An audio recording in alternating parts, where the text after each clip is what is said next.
Welcome back.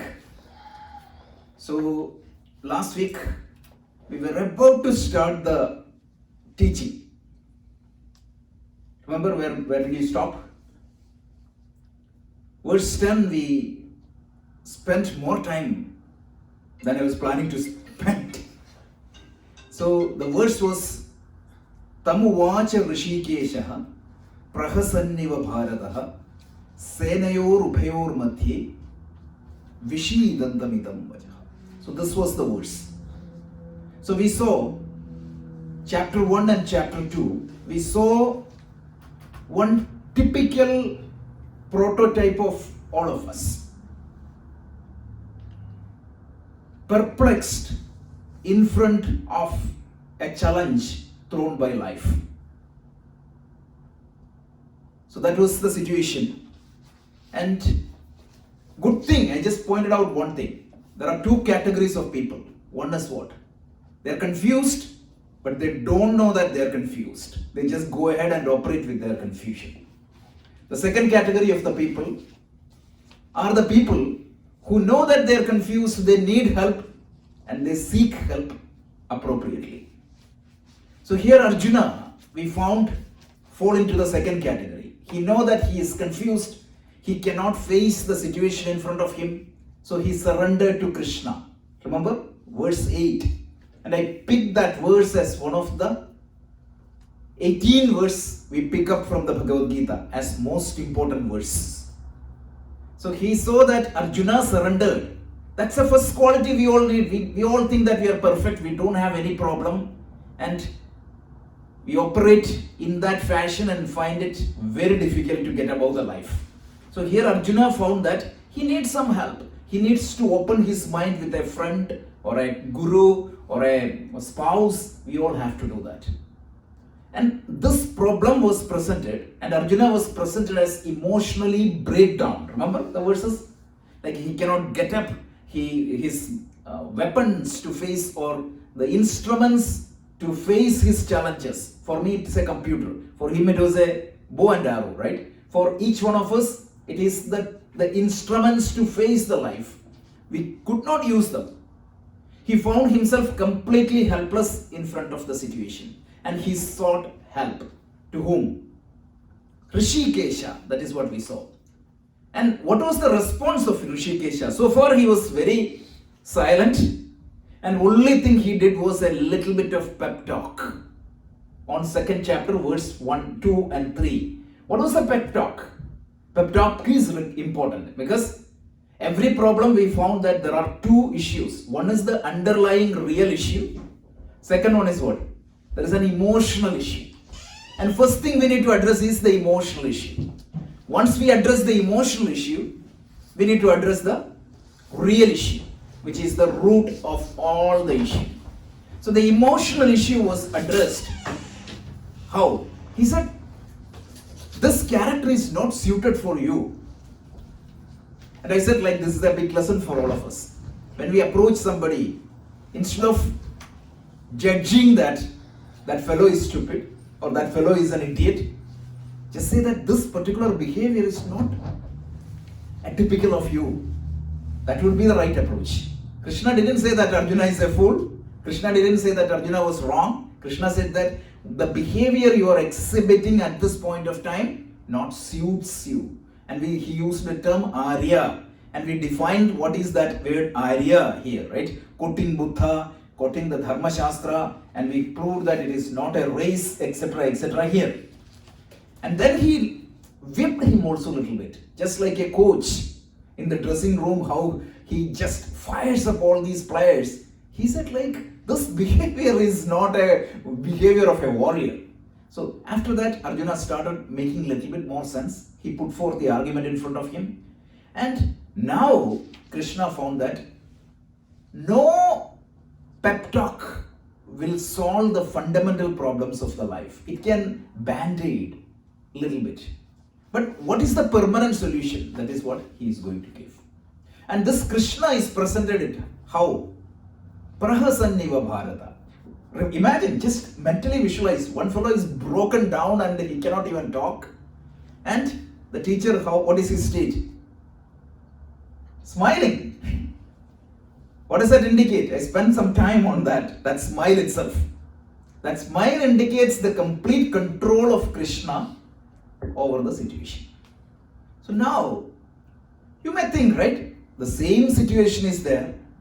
Arjuna is facing, Krishna is facing. Something is making Krishna very positive. He also knows that the tragedy is going to come. So what is that bring that smile in him? How can he face that situation so calmly? How can he face the situation so wisely that Arjuna do not have, and that is what is you and I do not have. And that's exactly what we need to learn from Krishna. So Krishna's smile indicates that he can solve the issue. Krishna's smile indicates that he has control over the issue. So what exactly is this teaching? So I paused a little bit time and I saw we cannot go forward now without remembering the great master Shankara. Without his commentary, the Gita won't be clear to us. So we spent some time and I saw you in one sentence how Shankaracharya summarized the first chapter and the second chapter up to verse 10. Only one sentence, and in one word he summarized the whole problem. What is that problem? He said, in front of the life situations, emotional overwhelming happens.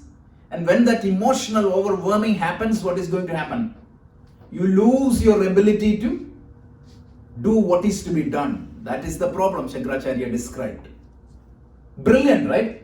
This is exactly your problem also. When I face in front of a life situation, a health situation, a social situation, a family struggle, or a professional situation, what happens? The situational pressure will overpower me and I lose my ability to deal with that.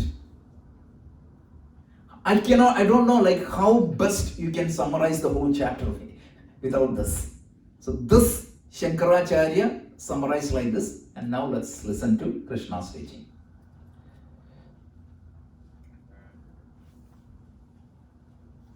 So we are going to chant, listen, and we will chant and we will go. Shri Bhagavanu Vacha Ashochanandashotastvam Prajnavadascha bhashase Gatasunagatasumscha Nanushocanti panditaah. So if you have a small Gita book or that printout, it is going to be helpful. So we can chant this. The real teaching starts now. So give me all your attention. Any questions, raise it. Don't need to blindly believe anything. Just try to follow. And this is going to bless you a lot. So the trick in any Sanskrit literature is, I already told you, right? Read from right to left. That is the trick. So here, if you take, what is the punch line or what is the theme of this verse? He said like, na anushocanti panditaha. That is the last sentence, right? Na anushocanti panditaha. It means na anushocanti panditaha. So we need to unpack each one of that. Pandita. What is Pandita? Even English it is there. Scholar person. That is the newer meaning. But when you use a meaning in Bhagavad Gita, I gave you the stock example here already multiple times. A database professional talking about table is not this table. So Pandita, what is the definition of Pandita? Expert in normal word. So it came from the root Panda. The one who possesses Panda is Pandita. The one who possesses Panda is Pandita. And what is Panda? That's where we need the commentaries. So Shankaracharya tells, Atma Vishaye Buddhi. The one who knows your true nature is Panda. That is the original intended meaning of Panda. Now what happens? It transformed into an expert. So an expert who knows himself is Pandita. So now, Pandita means two definitions are given for this Pandita by Shankaracharya. One is Atma Vishaye Buddhi, the one who has clear understanding of his own nature or himself is Pandita. When I say, you may all say that I am Pandita, I know myself. Right? You all think that you know yourself better than anybody. In front of others, I might be a saint, but I know my own thoughts. So at least you think you know yourself better. You think you know who you are, and you think you know what you are. The fact is, we don't know who you are, and we don't know really what we are. The one who knows who am I and what am I is Pandita. What is Krishna's statement? Na anushojanti panditaha. Shocha means what? Sadness. Sorrow or extreme sorrow here. Anushojanti means what? Continuously sorrow. Anujan means what? If you add the prefix anu, means it follows. That's what it means. Anuja means what? Followed. The one who followed my birth.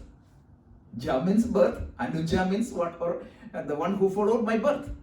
So anushojanti, meaning constantly worry over or extremely worry or depress. He said, a Pandita won't get into the depressed state. First statement. He didn't say that you didn't get into depressed state. Nothing. He said like a Pandita, the one who knows the self. That means by knowing you can get out of this grief. That's point number one. And then he tells, Ashocyan annashochyastum prajnavadamscha bhashase gatasun agatasumscha na anushocanti pandita. Following the same rule, we're coming back from the right to left.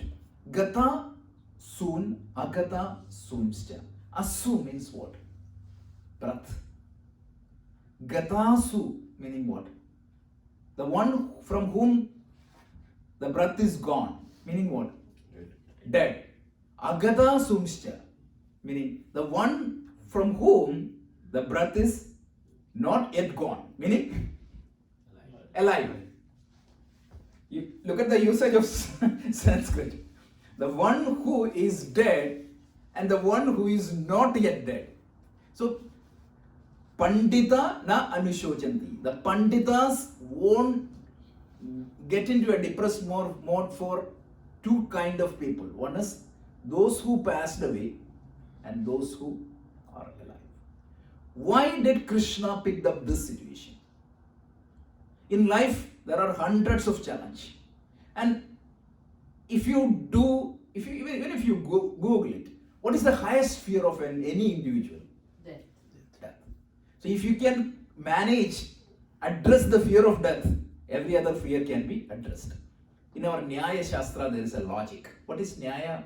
It is the logical system in our Indian schools. They call Prathama Malla Nyaya. Have you heard of that? How does one becomes the boxing champion? Has he go to everybody in the street and beat him to be the number one? No, right? He just need to beat the current champion. So that's the logic Krishna uses. If you address the highest degree of fear, it is going to address everything else. So he tells, Pandita won't worry about anything. He just used the word dead or alive, but by using that example, by addressing the greatest source of fear, he is addressing every other fear. So in other words, we can generalize it as the one who knows his self properly, he won't get into these hyper-stressed situation. Remember, the other day we scientifically evaluate the different stages of stress. Relaxed state, positive stress, negative stress, finally this hyper-stressed state, which is a breakdown. Remember, I showed a graph.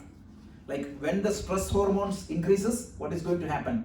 Your performance increases, up to a break even, you get the maximum performance. And what is we call that state? Flow. That is the state you get the maximum performance.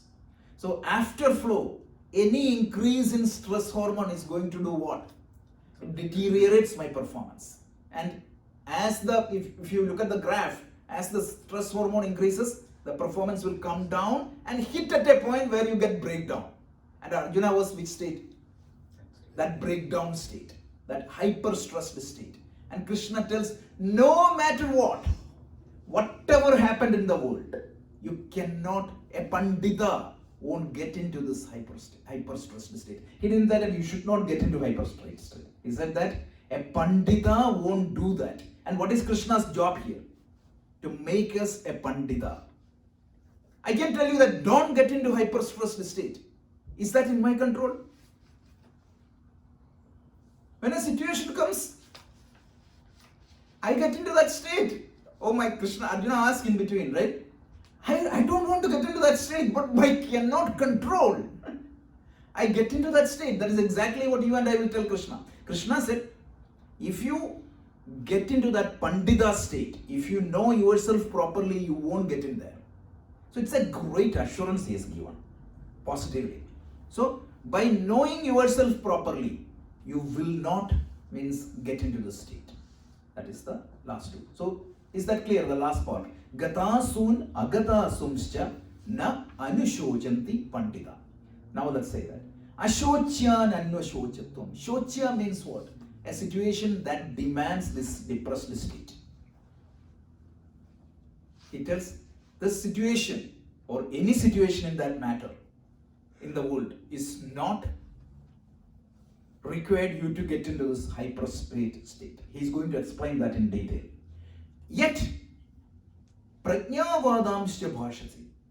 But you speak the words of wisdom. I said earlier also, Arjuna was not a dumb person. Arguments was good. He tells, Krishna acknowledges here. He said, prajnavadamsya bhashati. You speak like a wise person. But there is a contradiction. Yeah, you speak like a wise. If you are a wise person, you would not get into your words and your behavior don't match. So be a pandita. So ashocyan anvashocastum prajnavadamsya bhashase. You speak words of good wisdom. You are right. Adharma will increase. When the adharma will come, what happens? Like when you kill the men of a society, what is going to happen? I told that very subjectively. Anarchy. If I forcefully destroy my habits, what is going to happen? I lose my own personality. What happened? My craving will get hold of something else which is more dangerous. Strishu, Gushtasu, Vashnaya. All means that is what I've been telling you. Arjuna's argument was not bad. But his control, that is only Krishna addressing. So is that clear? I said like when I come to the Krishna's teaching, I will say that Krishna acknowledges Arjuna's wise speech, but that speech is not being shown in his actions. So that's what it is. So ashocyan anvashocastvam. You are extremely grieving for a situation that doesn't requires that type of grieving. Of course, you will be sad, but you don't need to be extremely sad. I really wanted to bring back to your attention to one of the emotional intelligence book I always refer, which is the Emotional Intelligence More Than IQ by Daniel Goleman. He tells what exactly is the emotional intelligence, your ability to have appropriate emotions proportional to circumstances. And what Krishna said is, your emotions are okay, but it is out of proportion. When you need 1 unit of sadness, you exhibit 200 units of sadness. I told you this story, right? In Valmiki Ramayana, this was demonstrated by Rama. So Rama was weeping and he was crying when Sita was kidnapped. Those who read Ramayana knows. He goes to the trees and say, "Oh tree, have you seen my beloved Sita? Oh deer, have you seen my Sita? Like, birds, have you seen my Sita?" And even he asked even the grass, "Have you seen my Sita?" At that time, Goddess Parvati got completely confused. Is he a realized person or he is like a human being? Lord Shiva said, you go and stay in front of him. So Lord Shiva and Parvati took the form of a tribal man and a woman and stood in front of Rama.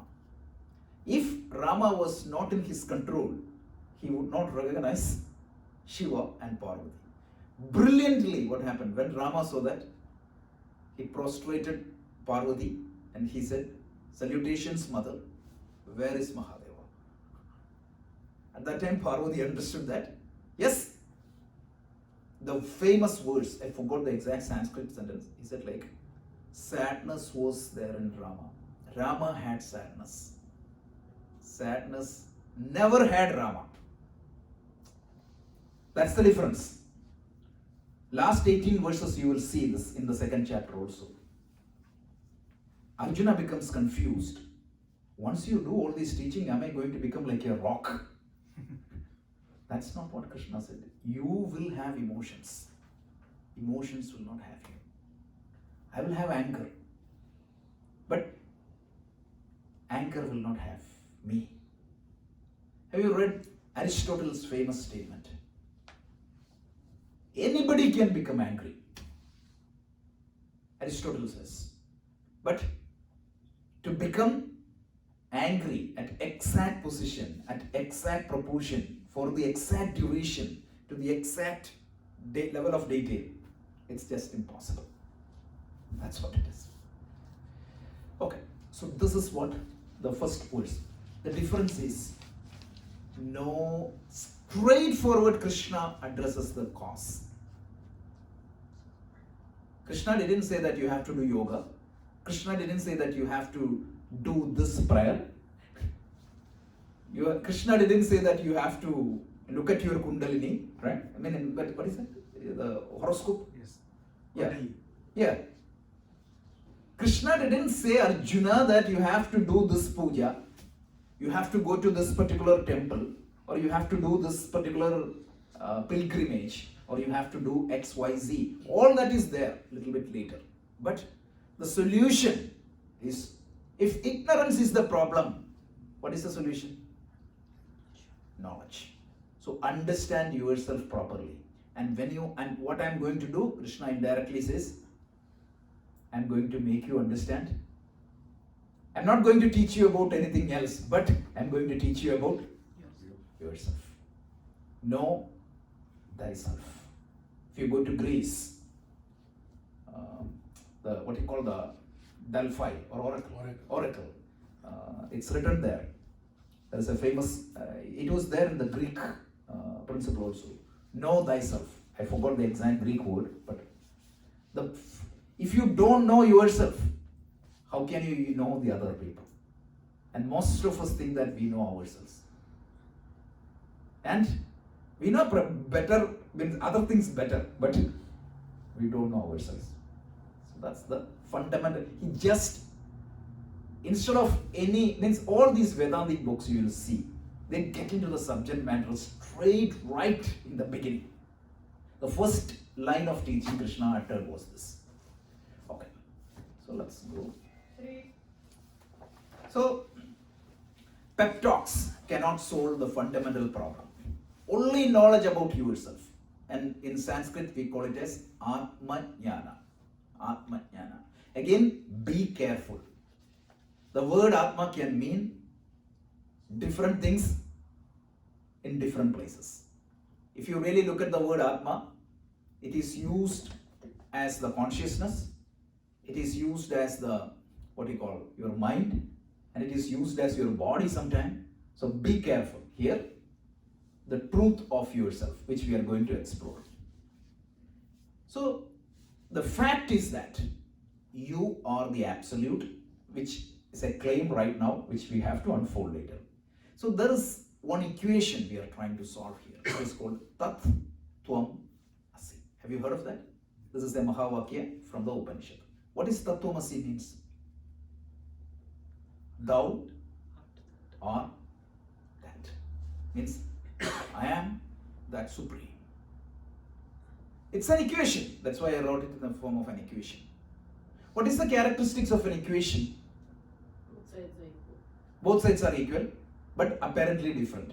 Nobody will write 5 equal to 5 because it is obvious. But you will write 4 plus 3 equal to 7. Correct? Because apparently that is different. So what exactly is the entities you are trying to equate here? One is me, the other one is Supreme, the cause of the universe. When I look at me, I am limited space-wise, I am limited time-wise, I am limited object-wise, I am limited finance-wise, financially, or every mode of limitation is applicable to me. Whereas Supreme means what? Unlimited, infinite. Yeah. So the God defined, the other last week in the Vedanta class we talked about a little bit. So if you ask to define God, our Upanishad, I believe Taittiriya Upanishad, brilliantly defines God. How? Satyam Jnanam Anantam Brahma.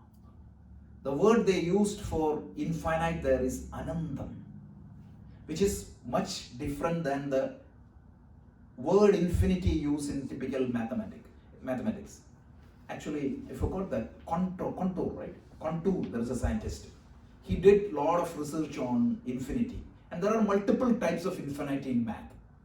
But here, when you say it's a fashion in the New Age or even Vedantic talk to use certain words without precision. But in Vedanta, whenever we use a word, we mean it. It is precise.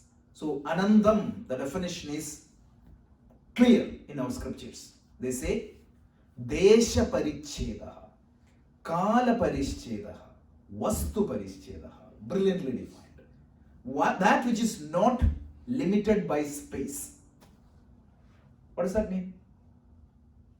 I'm here, so I'm not in Edison right now. Why? I'm confined to these coordinates. Correct? Kala Parischeda means what? 100 years back, I was not there, you were not there. 100 years later, none of us won't be there. So, we are conditioned by space, we are conditioned by time. Third definition is what? We are conditioned by objectivity. This is a laptop. That indicates that that is not a TV. Being an object indicates that it is not something else. Is that clear? Right? Okay, so if something is A, I can say that mathematically it is not a complement. So these are the 3 limitations. So one that which goes beyond these 3 limitations is called Ananda. So Satyam Jnanam Anandam Brahma. The definition is, I just unpacked one word which we will see later when we study Upanishad. But this is what we are equated to that. How ridiculous it is. So the whole structure of the Gita, another dicing and slicing. The first 6 chapter of the Gita is going to talk about the meaning of I. Who am I? Second 6 chapter of the Gita is going to talk about who is that infinite reality. And the last 6 chapter of the Gita is going to do what? Equate. Connectivity. So this is how it is structured. So coming back, Krishna, so the exploration of the Mahavakya Tattvamasi is Bhagavad Gita. Can you repeat that, sir? The exploration or the explanation of the Mahavakya or the solving. How do you solve an equation? LHS equal to RHS. We did that in the school, right? All the trigonometric problems. How do you do? Like you take it, you solve it. At some point of time, you prove that it is. Even if you cannot prove it, you will say that it is. That's what you do in the exam. So this is what we are going to do. We are going to solve this equation. And the solution of that equation is the Bhagavad Gita. And I was just telling that I was breaking which compartment has which part. So the first 6 chapter is going to talk about the Tattvamasi, Tvam. Okay. RHS is the first, right hand side is the first 6 chapter. Tat equal to Tvam. Tvam means you. Tat means that. So the RHS, right hand side, is the first 6 chapter. LHS, left hand side, is the second 6 chapter. And the last 6 chapter is the relationship. Clear? Okay, so if I recap what exactly we spoke about this particular verse, we said, no situation in life demands hyper-stressed reaction. How can I get out of this hyper-stressed reaction? Because being in that hyper-stressed reaction mode, you won't solve anything. Is it? If you emotionally break down and fall down, what can you do? Nothing. I talked about that pilot. The pilot who escaped that flight by landing the flight into the Hudson River. Go ahead and Google and listen to the cockpit conversation. When the captain found that he has to land the flight immediately, no other way. And what was the probability of survival? Not even 5%. So he saw death in front of him. A normal person would have easily got into this hyper-stressed state. And if the captain had gone to the hyper-stressed state, what would have happened? Everybody dies. Yeah. If at all you have to, means Vivekananda tells, right? If at all you have to have a chance to fight, you have to be in control. And what happens to you and me? Any small situation comes in, we are flat. So Vivekananda, in his Karma Yoga lectures, said, I won't call a person who is a great person if the situations are conducive, his performance is outstanding, I won't consider him as a highest achiever. When the situations are completely against you, can you fight? For that you need a quality. What is that quality? Presence of mind. Those who are in the higher management, you hear this gospel every leadership class. You have to have this presence of mind. So Krishna is saying that you can have it. And the only way, of course, these pep talks and self-help group can help you to gain that little bit, but that is only limited to the professional life. Because end of the day, there will be a day comes where I have to leave this world. How much you can stretch? So how can you, remember I told Vivekananda's story about a billionaire. He said, I don't have any problem. Then he asked, can you face the death? I'll teach you how to face the death. This is the teaching. Now the question is, okay, so this, is it clear? So all points means here onwards, every verse, let's make sure that you are clear and please contemplate this for the next 1 week. Then only you'll get the benefit. So Krishna tells, we all can become a Pandita. What is the benefit of becoming a Pandita? You will not get into this hyper-stressed state. Even for those who are alive and those who are dead. Because some people's presence itself is a problem. Some people, when they leave, it's a problem. There are 2 kinds of people. One is an inspiration, second one is warning. Even in your family, people say, right? Look at that grandfather, he's an inspiration, and look at that, don't become like him. I told you, Swami Chinmayananda categorized 2 people. One is what? Wherever they go, they bring happiness. Second category, whenever they go, they brings happiness. Last but not least, Swami Dayananda used to say, there are 2 categories of people. Again, I'm just in the mood to classify these people. There are 2 categories. One is wise, and the other is otherwise. So, who you want to be? You want to be wise, you want to be an inspiration to all, you want to be like a model to all. And for that, you need to have one skill You go and learn all the artificial intelligence or swimming or everything. That all are good. But there is one life skill you all need to live your life happily, live your life efficiently. So Abhyudaya and Nishraya.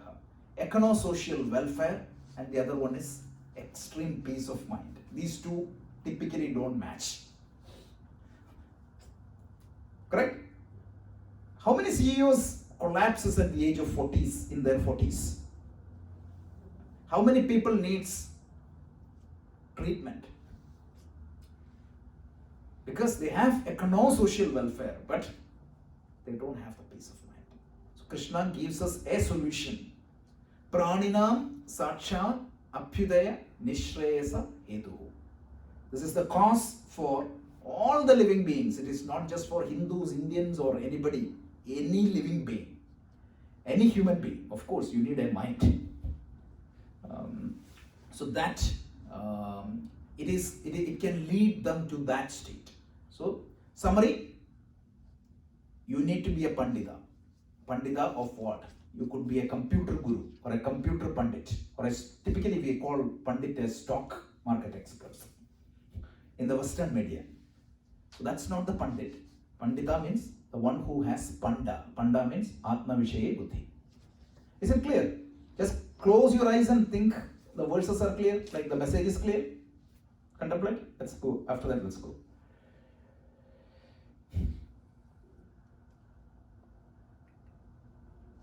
Okay. So this is what the typical lifestyle of a normal human being. Look at that graph. This is where most of our life is. So this is the relaxed state, positively stressed state, distress, hyper stress. Most of us, means I put two snapshots. One is a healthy living. Healthy living means what? This is the science language. The other one was Geeta language. But both of them beautifully converges here. So that green state you have to stay. You cannot go over the other. Of course, a little bit here and there it's okay. But, and where was Arjuna? On the top of that red chart. So this is, we already talked about this. We can move.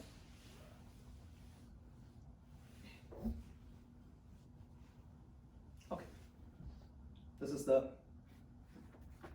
so there is no legitimate reason in life that demand deep extreme sorrow or emotional response. Ignorance about yourself is the cause, and the one who knows yourself, self, don't get confused by the word Atma and self. Self means you. Who is that you? We will see later. One thing, a lot of people uses some terminologies without, what is the word should generate a meaning. If that meaning is fuzzy, it cannot communicate.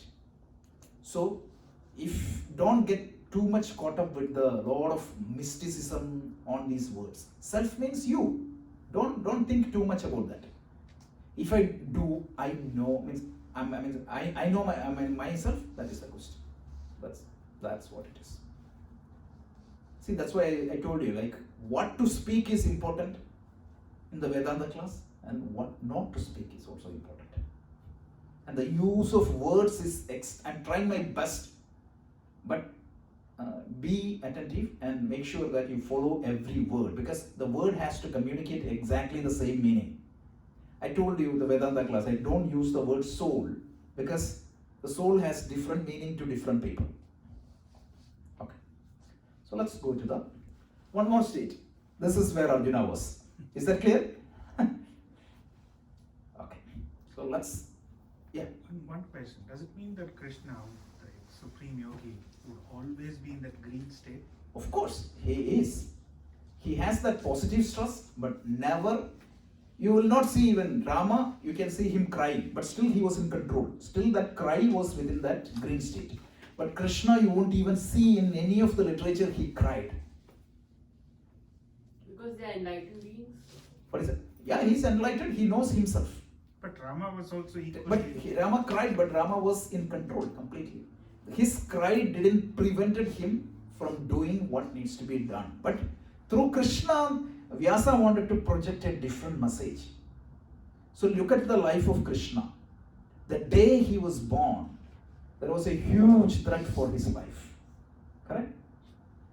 And his childhood was completely like Putana, Trana, all these are stories. We just read the stories, and in a serial we'll see one demon coming in and will go there. It's threat. He has to face challenges of life. That's all it was showing. The serials have generated, or the pictures have generated a nice image on all these Rakshasas, right? I haven't seen a Rakshasa without laughing in all these serials. 24/7 they will laugh, ha ha ha ha ha, right? All the villains, they have to laugh. Yeah. Good old days.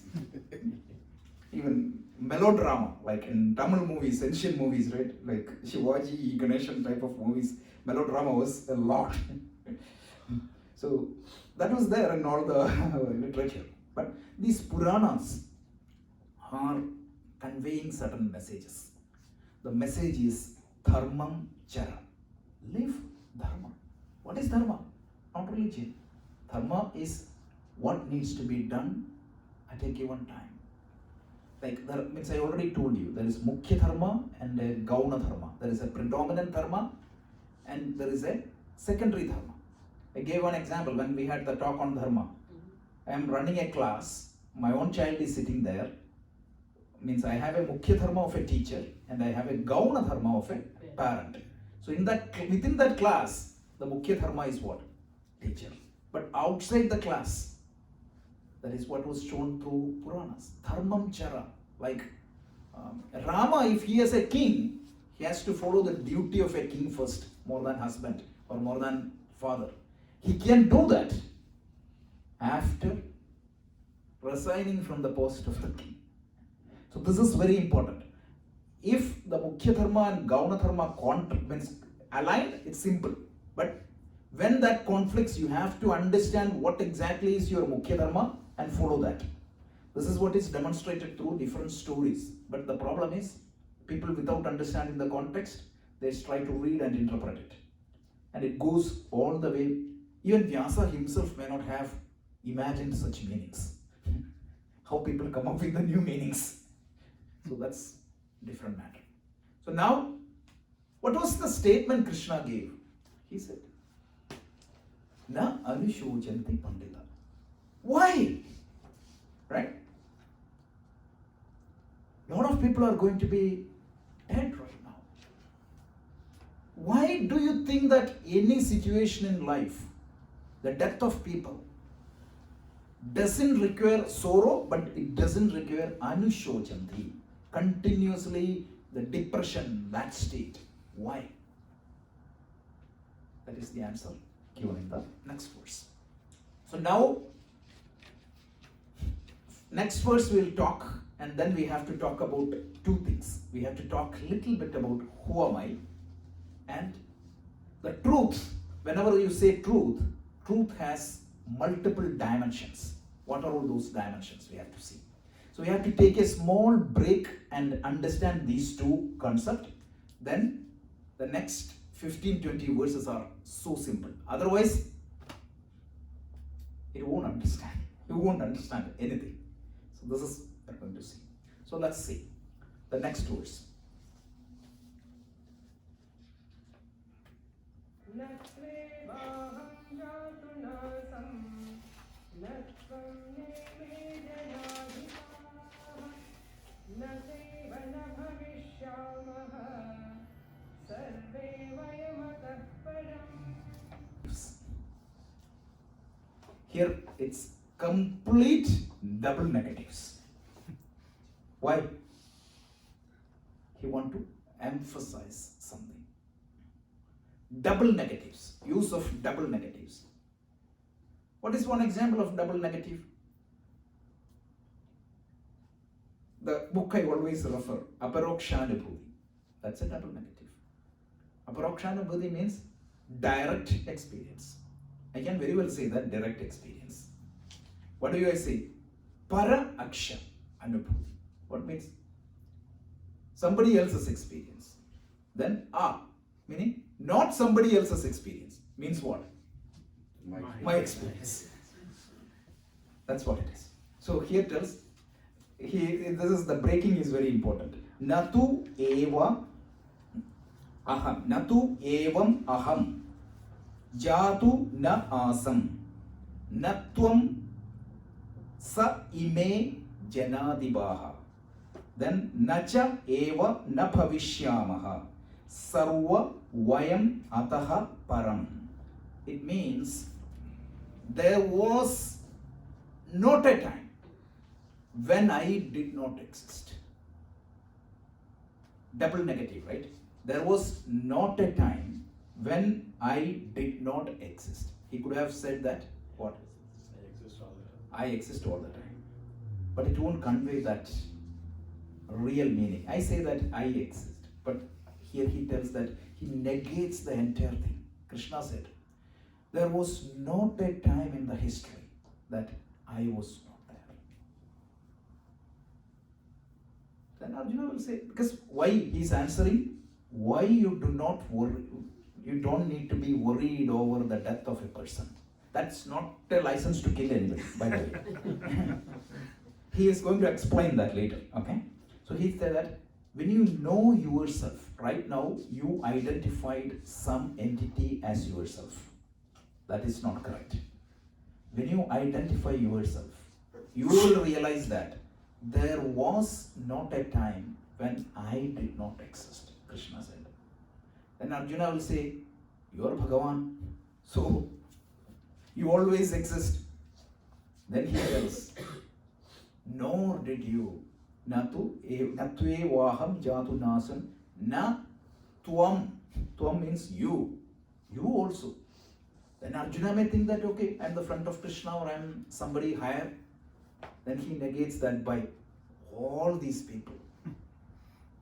So, in other words, what he meant, there was not a time when anyone who you see here did not exist. What does that mean? Everybody was there all the time. Not maybe in this particular form. So that's what we are going to say. So there was never a time I did not exist, nor you, nor did these kings, all these other people. Okay, then Arjuna will say, okay, that is in the past. What about future? He tells, Nachaiva na bhavishyamaha. Bhavishya means what? Future. There won't be a time in the future. What? All these people cease to exist. What does that mean? All of them are eternal. Look at that equation. Remember, I told I'm trying to equate something which appears to be ridiculous. So Krishna is trying to say that neither you nor me or any one of you see outside, there was not a time when they did not exist, and there won't be a time when these people cease to exist. You may ask me, no, no way. If you ask your driver's license, I can see a date of birth, right? And when I look at Einstein, I can see a date of birth and a date of death. So now the question is, what exactly you mean by I, you, and they? So that's where we need to understand. So let's try to see. So the whole thing is, we need to understand ourselves. That's the topic. So the problem, the point Krishna is asserting here is, at the highest level or the absolute level, there is no change. Oh. Okay, so what we are trying to understand is two questions. Who am I? Second thing is, forget who am I, what am I? These two are important to understand. And everything in the world you can look at from multiple dimensions. We call them as orders of reality. This is a standard terminology. It's called orders of reality. When you say something as real, what does that mean and what exactly is the order? I know that it's fuzzy right now. If you don't say fuzzy, I don't believe it. It should be fuzzy right now, and we have to clarify that. 2 minutes and then we will go to meditation.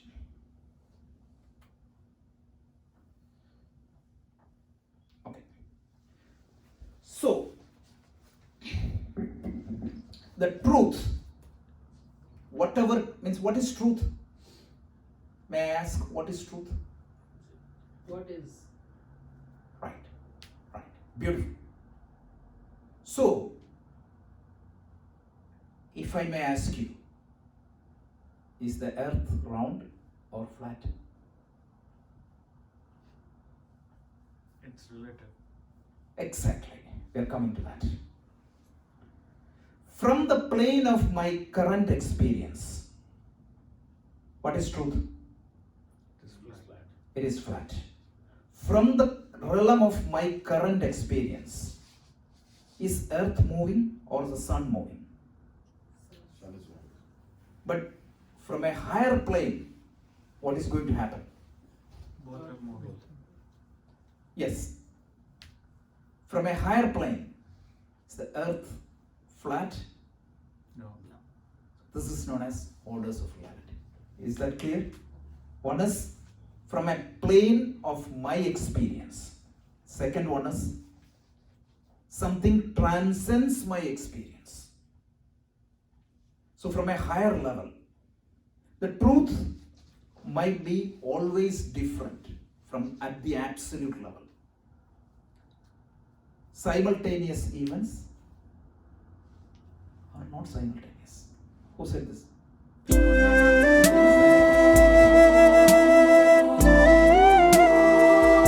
I see a star in the sky,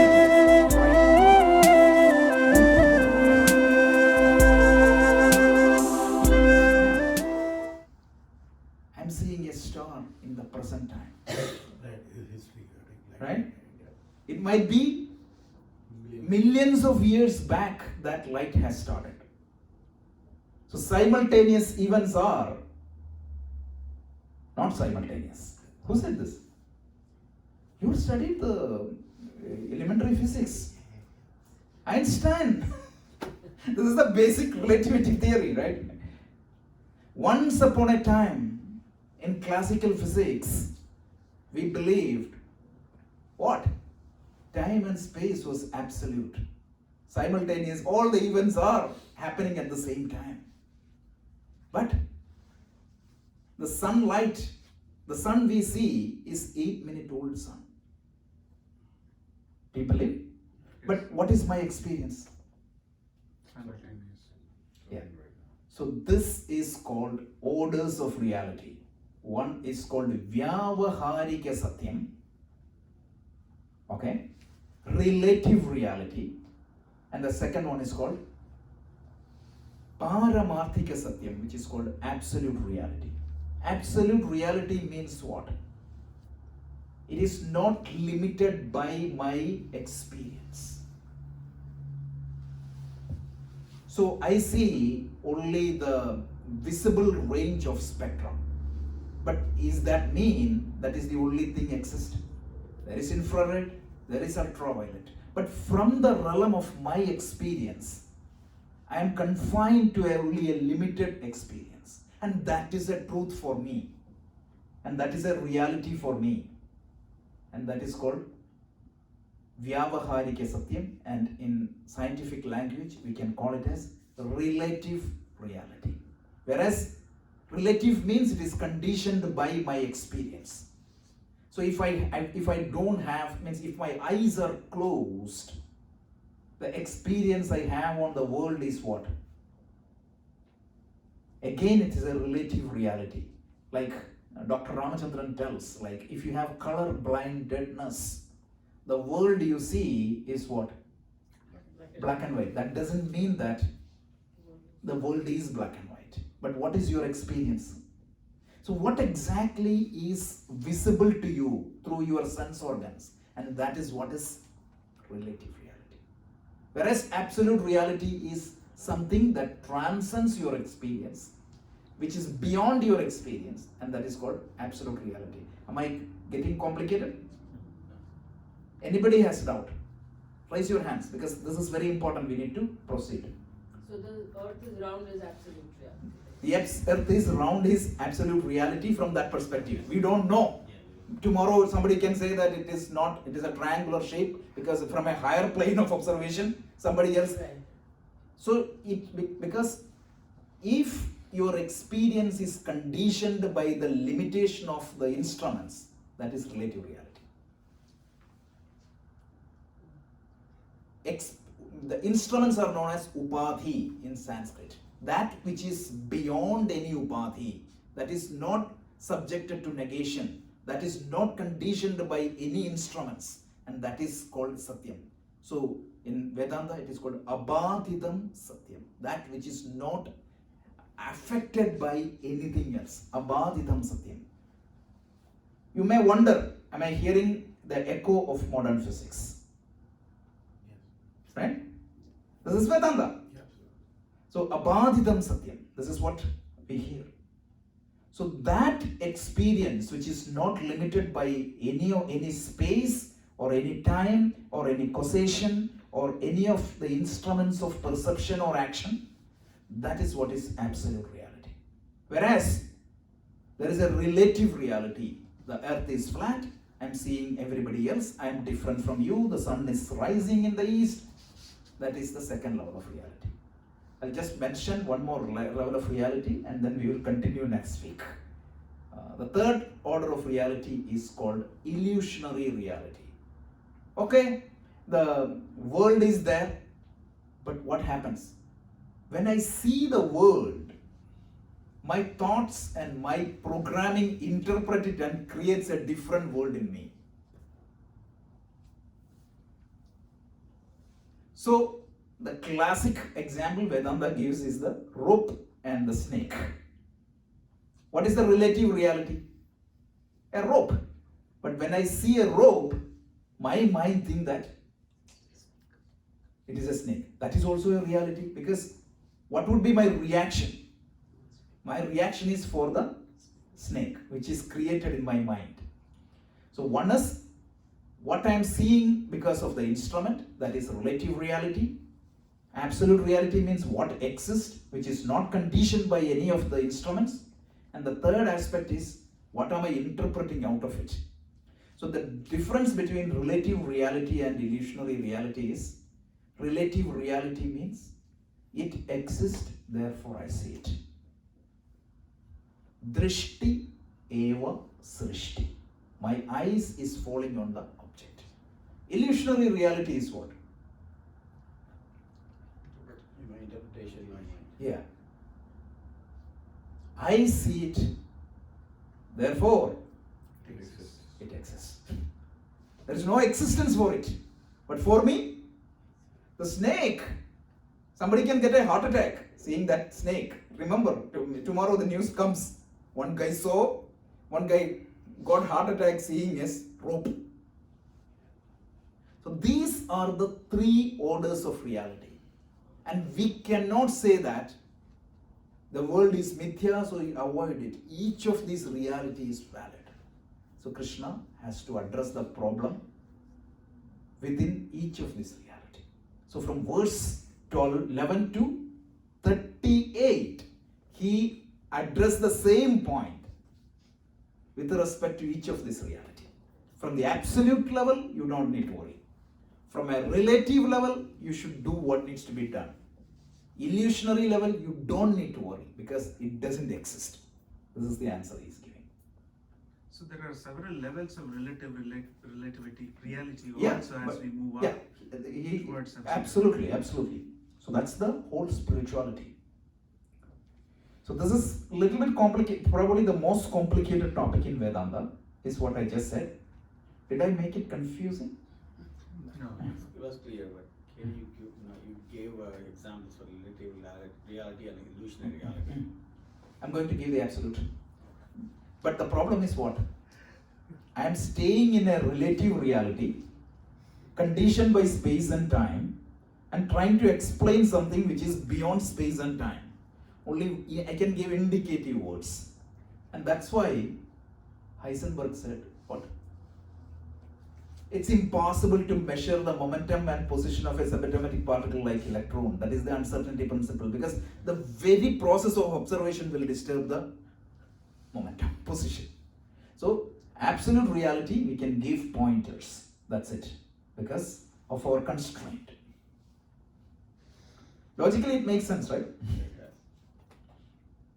And you will see very much parallelism with the modern science and Vedanta here. No wonder why Erwin Schrödinger, who is the founder of quantum mechanics, got into Vedanta. I quoted a book of Schrödinger, right? Remember that? What is life? And to your surprise, Heisenberg, who created this uncertainty principle, he was also an ardent follower of Vedanta.